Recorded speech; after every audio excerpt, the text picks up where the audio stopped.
வேலுண்டு வினையில்லை என்கின்ற மந்திரத்தை மட்டும் நீ மனதார நினைத்துக் கொண்டு என் வாக்கினை நீ கேட்பாயானால் நீ நினைக்கும் அனைத்து நல்ல விஷயங்களும் உன் கைகளில் வந்து சேரும். என் தங்க பிள்ளையே, இன்று நான் உன் இல்லத்திற்கு வந்திருக்கின்றேன்.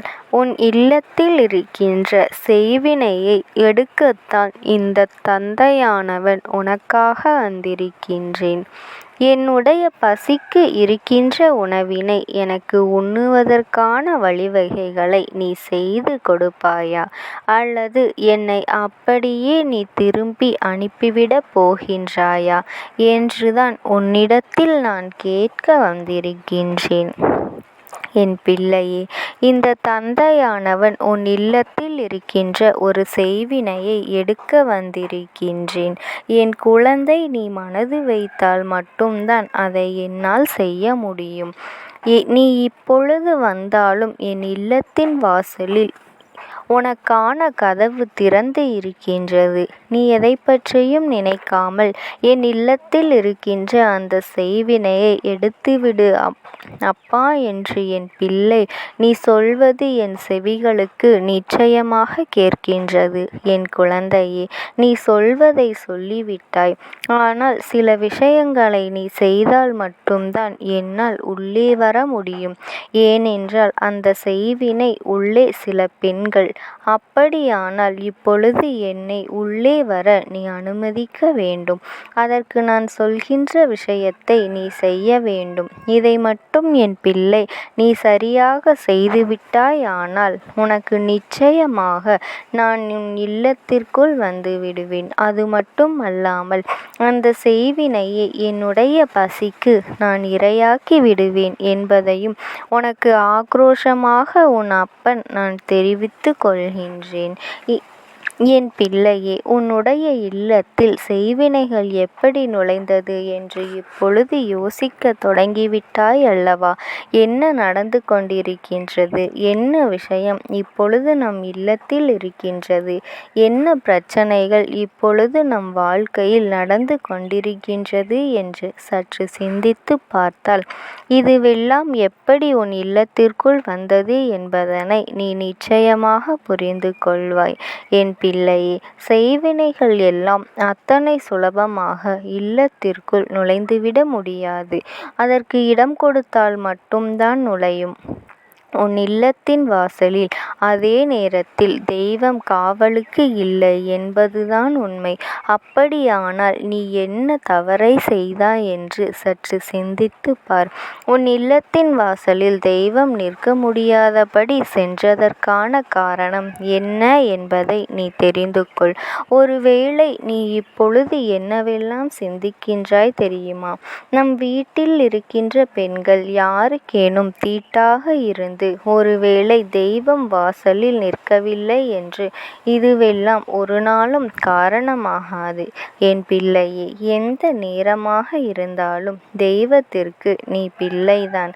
அதனால் தெய்வம் ஒரு நாளும் அதையெல்லாம் காரணமாக காட்டி உனக்கு காவலுக்கு நிற்காமல் சென்றுவிட மாட்டார்கள். உன்னை தொடவோ உனக்கு அனுமதி இல்லையோ தவிர உன் உயிரை காப்பாற்றுகின்ற பொறுப்பு அவர்களுக்கு இருக்கின்றது என்பதனை நீ புரிந்து கொள். என் தங்கமே, அவர்களை பற்றி நினைப்பதற்கான உரிமை யாருக்காக இருந்தாலும் எந்த நேரத்திலும் நிச்சயமாக இருக்கின்றது. இதை நீ எப்பொழுதும் சரியாக புரிந்து கொள்ள வேண்டும். உன் வாழ்க்கையில் நடக்கின்ற ஒவ்வொன்றையும் நீ தெளிவாக உணர்ந்து கொண்டு என்னவெல்லாம் உன்னை சுற்றி நடக்கின்றது என்பதனை நீ புரிந்து கொண்டால் நிச்சயமாக நான் சொல்ல வந்த விஷயம் என்ன என்பதனை நீ தெரிந்து கொள்வாய். உன் இல்லத்திற்குள் எப்படி செய்வினை நுழைந்தது என்பதனை நீ புரிந்து கொள்வாய். என் பிள்ளையே, சில காலமாக உன்னுடைய இல்லத்திற்குள் நேர்மறை சக்திகளின் நடமாட்டம் குறைந்துவிட்டது.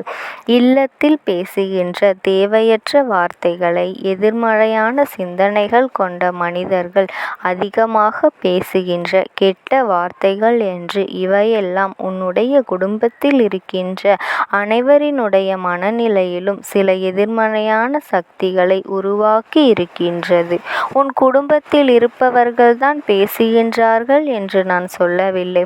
வெளியில் இருந்து யாரோ ஒருவர் உன் இல்லத்திற்கு வரும் பொழுதெல்லாம் தேவையில்லாத விஷயங்களை பற்றி பேசுவது, தேவையில்லாத மனிதர்களுக்கு கெடுதல் செய்ய நினைப்பது, அவர்கள் வாழ்க்கையில் வெளியே அனுப்பி உனக்காக ஒருவர் செய்த அந்த செய்வினையை உள்ளே வரவழைத்து விட்டது. எந்த நேரம் என்று நீ குறித்து கொள்ள வேண்டிய அவசியம் கிடையாது என் பிள்ளையே. மாலை நேரத்திலோ அல்லது காலை நேரத்திலோ நீ சில பூஜைகளை செய்ய வேண்டும் என்று தோன்றுகின்ற நேரத்தில் தீபத்தினை ஏற்றி வைத்துவிட்டு உன்னுடைய இல்லம் முழுக்க தூப ஆராதனையை நீ காண்பிக்க வேண்டும். இல்லத்தில் இருக்கின்ற அத்தனை மூலை முடுக்குகளிலும் காண்பித்து உன்னுடைய இல்லத்து நிலைவாசலுக்கும் நீ காண்பித்துவிடு. அவ்வளவுதான் என் பிள்ளையே. இந்த அப்பன் தென்றலாக நுழைந்து விடுவேன். செய்வினைகளினால் எந்த பாதிப்புகளையும் நீ அடைந்திருக்கின்றாய் என்று சற்று சிந்தித்து பார் என் பிள்ளையே. பல பிரச்சனைகள் உன்னுடைய குடும்பத்திற்குள் இதனால் வந்துவிட்டது. செய்கின்ற எந்த ஒரு செயலிலும் முன்னேற்றம் இல்லாமல் சுற்றி சுற்றி சோதனைகள் உனக்கு அதிகமாக வந்து கொண்டிருக்கின்றது. இதற்கு மேல் என்ன செய்ய முடியும் என்று தெரியாமல் என் பிள்ளை நீ விழிபிதுங்கி நின்று கொண்டிருக்கின்றாய். அப்படி இருக்கின்ற இந்த நேரத்தில் உன் வாழ்க்கையில் நடக்கின்ற இந்த பிரச்சனைகளுக்கு எல்லாம் இந்த செய்வினைதான் காரணம் என்று நான் சொல்லவில்லை. அதை நீ நம்பாமல் சென்று விடுவாயானால் என் தங்கமே, இது போன்று உனக்கு ஒருவர் செய்யும் பொழுது அது உன் வாழ்க்கையில் மிகப்பெரிய பிரச்சனையாகத்தானே சென்று முடியும். வேறு வழி இல்லை. இந்த பிரச்சனைகளை நீ கடந்து வரத்தான் வேண்டும் என்றால் என் பிள்ளையே, முதலில் நான் சொல்வதை செய்துவிடு. இந்த தாயானவள் என்னை அழைத்து உனக்கு கெடுதல் செய்ய நினைத்தவர்களின் இல்லத்திற்கு இந்த செய்வினைகளை நான் திருப்பி அனுப்புகின்றேன். இந்த அப்பாவின் ரசித்து இவர்கள் இரையாக போகின்றார்கள். இனிமேல் திரும்பி கூட பார்க்காமல் உன் இல்லத்தை விட்டு ஓட்டம் எடுக்க போகின்றார்கள். அந்த நிலையை நான் உருவாக்கி விட வேண்டும். நீ காண்பிக்கின்ற இடத்தை என் பிள்ளை நிச்சயமாக பட்டை, கிராம்பு, ஏலைக்காய் இவைகள் எல்லாவற்றையும் கலந்து காண்பித்தால் இன்னமும் சிறப்பான விஷயமாக இருக்கும். வேறு ஏதேனும் மூலை முடுக்குகளில் செய்வினைகளும் தீய சக்திகளும் இருக்கும் பட்சத்தில் அவைகளும் அங்கிருந்து ஓட்டம் எடுத்துவிடும் என்பதனை நீ புரிந்து கொள்ள வேண்டும் என் பிள்ளையே. நல்ல நேரத்தில் இந்த தந்தையானவன் உன் இல்லத்திற்குள் வந்து இதை செய்யும் பொழுது அதை ஒரு நாளும் நீ விட்டுவிடாதே.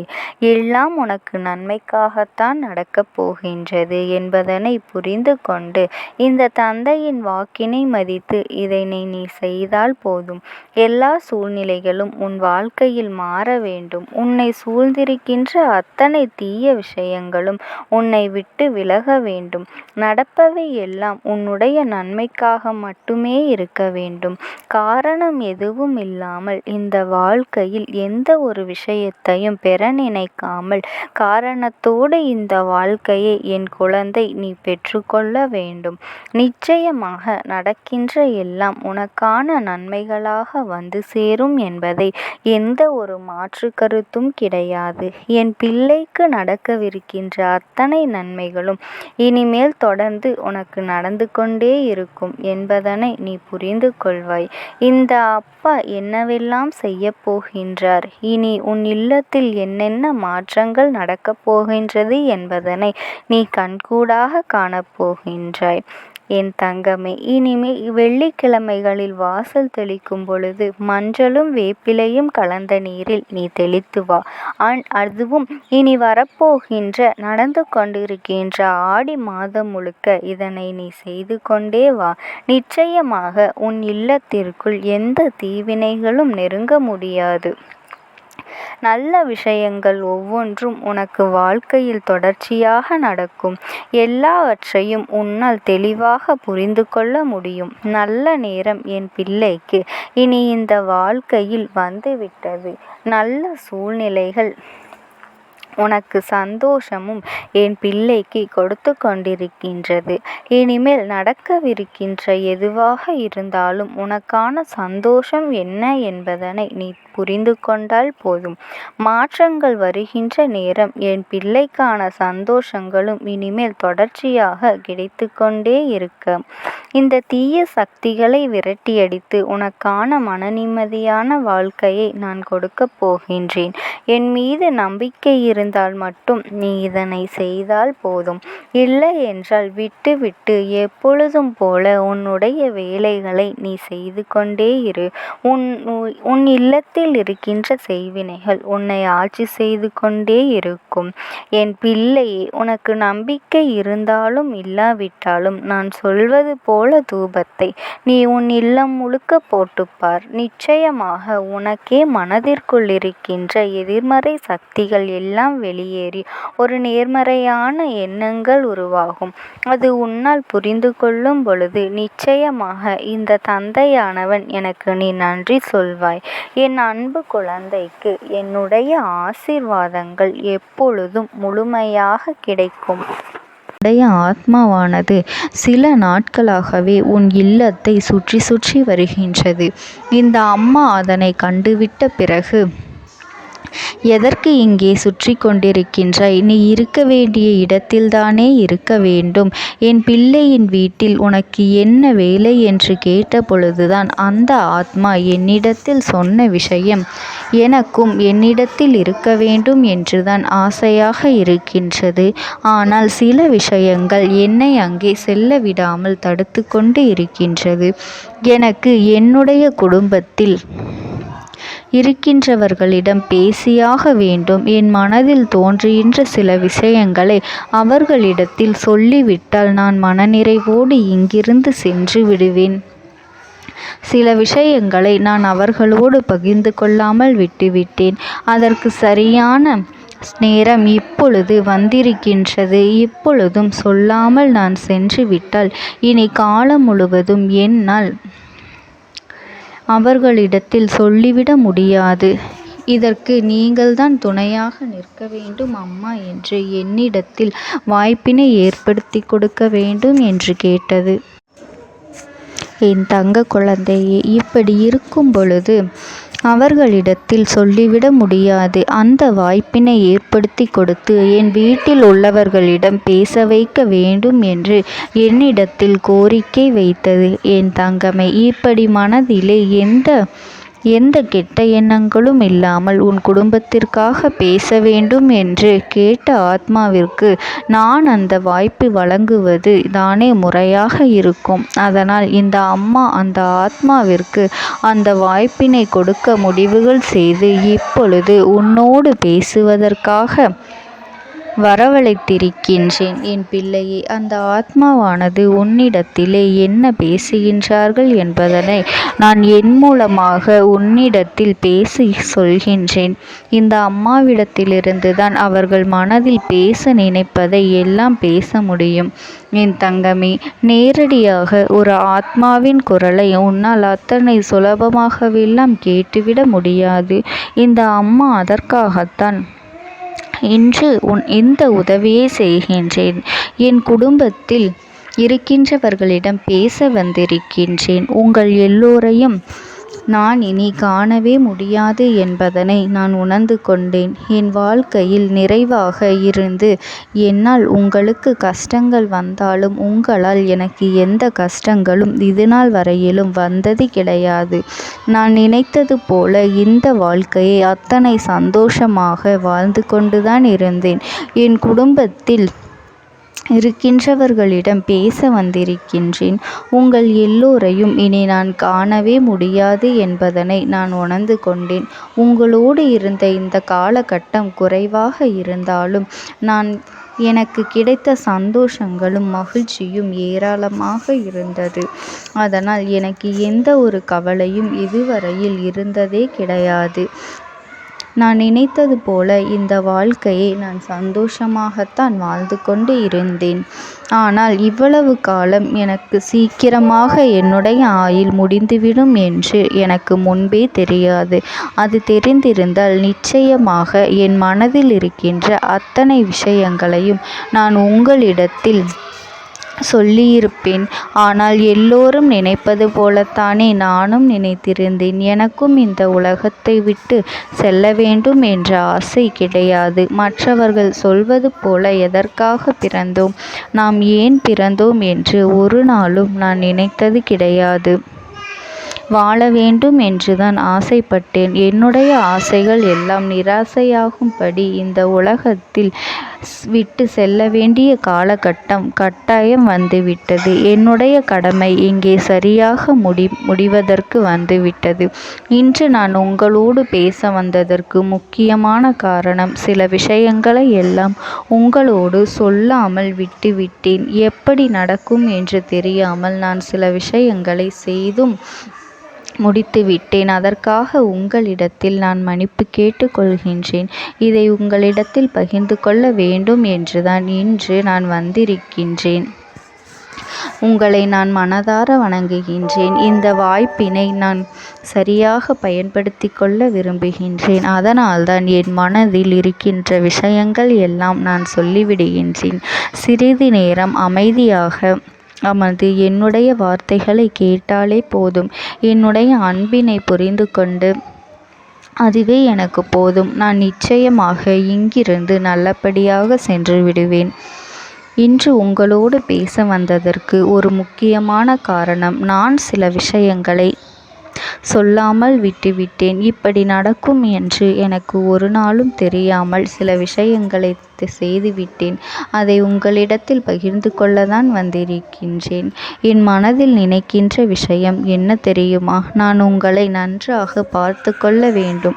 உங்களின் ஆசைகளை எல்லாம் நிறைவேற்றி கொடுக்க வேண்டும். உங்கள் வாழ்க்கையில் நடத்தி கொடுக்க முடியாமல் போனாலும் இனிமேல் அதையெல்லாம் நடத்தி கொடுக்க வேண்டும் என்று ஆசைப்பட்டு என்னால் ஆன முயற்சிகளை எல்லாமே செய்து கொண்டிருந்தேன். ஆனால் முழுமையான பலன்களை கொடுப்பதற்கு முன்பாகவே இது போன்று நடந்துவிட்டது.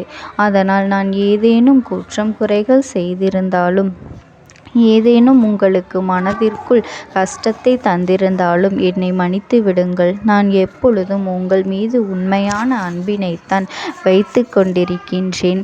நான் ஒரு நாளும் மனதில் ஒன்றும் வெளியில் ஒன்றுமாக ஒரு நாளும் நான் நடந்து கொண்டது இல்லை. அதனால் என்னவோ என்னுடைய குணங்கள் சிலருக்கு இங்கே பிடிப்பதே இல்லை. எதுவாக இருந்தாலும் என்னோடு இருக்கின்ற என் குடும்பத்திற்கு தெரியும் அல்லவா நான் யார், என்னுடைய அன்பு எப்படிப்பட்டது என்று. அதனால் என்னுடைய அன்பினை முழுமையாக உணர்ந்து கொள்ள வேண்டும் என்று அதனை இங்கிருந்து ஏற்றுக்கொள்ளவே முடியாத ஒரு விஷயமாகத்தான் இருந்தது. நானும் அங்கும் அங்கும் ஓடி ஓடி மீண்டும் என்னுடைய உயிரை மீட்டெடுத்து விடலாம் என்றுதான் முயற்சி செய்தேன். ஆனால் அப்பொழுது என்னால் அதையெல்லாம் செய்ய முடியவில்லை. உயிரற்ற உடலாக இங்கே நின்று கொண்டிருக்கின்றேன். நாட்கள் செல்ல செல்ல இதை எனக்கு ஏற்றுக்கொள்ள பழகிவிட்டது. இனிமேல் இதுதான் என்னுடைய உலகம். மீண்டும் அங்கே செல்ல முடியாது என்பதனை நான் புரிந்து கொண்டேன். செல்ல முடியாவிட்டாலும் ஆத்மா என்று ஆன பிறகு என்னுடைய உலகத்தில் இருந்தால்தான் எனக்கு சந்தோஷம். மீண்டும் மனித வாழ்க்கைக்குள் என்னால் நுழைந்துவிட முடியாது. எனக்காக இத்தனை காலமும் அன்போடு பழகி எனக்கு எல்லாம் செய்த உங்களுக்கு நான் சொல்கின்ற விஷயம் ஒன்றுதான். நடந்தது எல்லாம் நடந்துவிட்டது. நடந்த விதையை யாராலும் இனி மாற்ற முடியாது. இனி நான் உங்களோடு இருக்க வேண்டும் என்று நினைத்தால் கூட அது நடக்காது. அதனால் இந்த வாழ்க்கையில் நீங்கள் நல்லபடியாக வாழ்ந்து சந்தோஷமாக இருக்க வேண்டும் என்றுதான் அந்த ஆத்மா மனது வேதனைப்பட்டு உன்னோடு பேசுகின்றது. என் தங்க குழந்தையே, யார் உன்னை விட்டு சென்றாலும் இந்த தாயானவளினுடைய அன்பும் ஆசீர்வாதங்களும் உனக்கு என்றென்றைக்குமே முழுமையாக கிடைத்து கொண்டே இருக்கும். அதனால் நீ எதை நினைத்தும் கவலைப்படாதே. உனக்காக எப்பொழுதும் நான் இருந்து கொண்டே இருப்பேன். ஓம் சக்தி. ஓம் ஆதிபரா சக்தி. பலவீனமாக்கி உனக்கு வேண்டாத சில வேலைகளை செய்வதற்கு ஒரு பெண் முயற்சிகளை செய்து கொண்டிருக்கின்றாள். உன்னிடத்திலிருந்து பல பலன்களை பெற்றிருக்கின்றாள். உன்னுடைய வாழ்க்கையில் உனக்கு பல நல்ல விஷயங்களை எல்லாம் நடக்கும் பொழுதெல்லாம் அதை நடக்க விடாமல் தட்டிவிட்டு இருக்கின்றாள். உன்னோடு இருந்து கொண்டே உனக்கு நடக்கின்ற விஷயங்களை பற்றி எல்லாம் தெரிந்து கொண்டு அதன் பிறகு உனக்கு கெடுதலை செய்ய நினைத்திருக்கின்றாள். உன் வாழ்க்கையில் நீ இத்தனை கஷ்டங்களுக்கு இவள்தான் முக்கிய காரணம் என்பதனை நீ மறந்து விடாதே என் தங்கமே.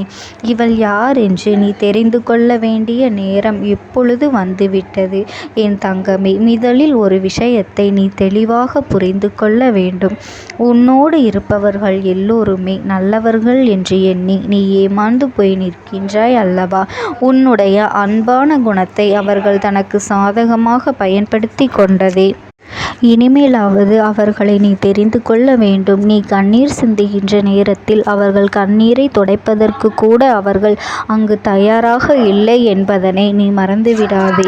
நீ படுகின்ற ஒவ்வொரு கஷ்டங்களும் கஷ்டமான சூழ்நிலையிலும் எத்தனையோ சிக்கல்கள் எல்லாம் தாண்டித்தான் நீ மீண்டு வந்திருக்கின்றாய்.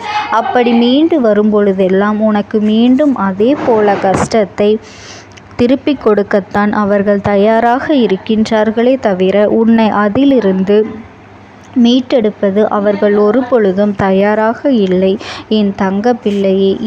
எது சரி எது தவறு என்று சில நேரங்களில் நீ பிரித்தறிய முடியாமல் இருக்கும் பொழுது இன்னொருவரிடம் நீ உதவியை கேட்கின்றாய். ஆனால் அவர்களுக்கும் அது மிகப்பெரிய தனக்கு கிடைத்த வாய்ப்பு என்று உனக்கு தவறான விஷயங்களை சொல்லிக்கொண்டு இருக்கின்றார்கள் என் தங்கமே. இப்பேற்பட்ட இந்த சூழ்நிலையில்தான் உன் வாழ்க்கையில் உனக்கு துன்பங்கள் அதிகமாக ஏற்பட்டது. ஆனால் நீ என்ன நினைத்து கொண்டிருந்தாய் தெரியுமா? எல்லாம் உன்னுடைய கெட்ட நேரம், துரதிர்ஷ்டம் என்று நீ நினைத்து கொண்டிருந்தாய். அது உண்மை அல்ல. நீ பட்ட கஷ்டங்களுக்கு பின்னால் இவர்களுடைய சூழ்ச்சிகள் இருந்தது என்பதனை நீ புரிந்து கொள்ள வேண்டும் என் தங்கமே. இதிலிருந்து உன்னால் நிச்சயமாக மீண்டு வர முடியும். அதற்கான வழிவகைகளை உனக்கு என்னால் உருவாக்கி கொடுக்க முடியும் என்பதனை நீ தெரிந்து கொள். அதைத்தான் இந்த தாயானவள் நான் உனக்கு உணர்த்தி கொண்டிருக்கின்றேன். இத்தனை நேரமும் சொல்லி கொண்டிருக்கின்றேன். உன்னை சுற்றி நடப்பது தீய விஷயங்களாக இருந்தாலும் அந்த விஷயங்களிலிருந்து உன்னால் மீண்டு வர முடியும் என்றுதான் உன் அம்மா நான் உனக்கு சொல்கின்றேன் என் தங்கமே. யாரால் உன் வாழ்க்கை இந்த நிலைக்கு ஆளானது என்று நீ தெரிந்து கொள்ள வேண்டிய அவசியம் நிச்சயம் உனக்கு இருக்கின்றது. அது மட்டுமல்லாமல் அவர்கள் அங்கே என்ன செய்கின்றார்கள் தெரியுமா? இந்த பெண் உன்னுடைய வாழ்க்கையில் நடக்கின்ற ஒவ்வொரு விஷயங்களையும் உன்னிப்பாக கவனித்து கொண்டிருக்கின்றாள். யார் உனக்கு வேண்டாதவர்களோ, இந்த வாழ்க்கையில் நீ யாரை அதிகமாக வெறுக்கின்றாயோ, யாரோடு இனிமேல் பேசவே கூடாது என்று நினைக்கின்றாயோ அவர்களிடத்திலேயே சென்று அத்தனை விஷயங்களையும் உன் வாழ்க்கையை பற்றி சொல்லி ஒப்புவித்து வந்து விடுகின்றார்கள். அப்படியே அதை அவர்களுக்கு காண்பித்து விட்டு விடுகின்றார்கள். இதனால் உன்னுடைய வாழ்க்கையில் நிம்மதியின்றி இருக்கின்றது. உன் நிலைமையானது மற்றவர்களுக்கு தெரிந்த ஒரு திறந்த